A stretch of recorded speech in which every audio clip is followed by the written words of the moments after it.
В числе первых, кто борется с этой инфекцией, конечно, стоят наши медицинские работники, за что им огромная благодарность.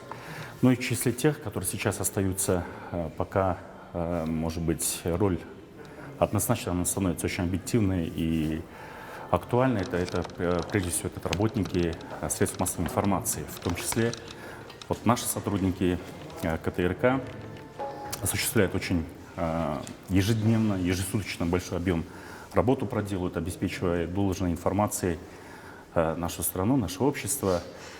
И наряду с этим мы должны думать о безопасности наших сотрудников, потому что зачастую находятся в зоне поражения, информируя, осуществляя свою повседневную работу. И, к сожалению, не всегда удается заполучить необходимые материалы, прежде всего это средств индивидуальной защиты, антисептических материалов. И мы обратились к нашим партнерам, обратились к нашим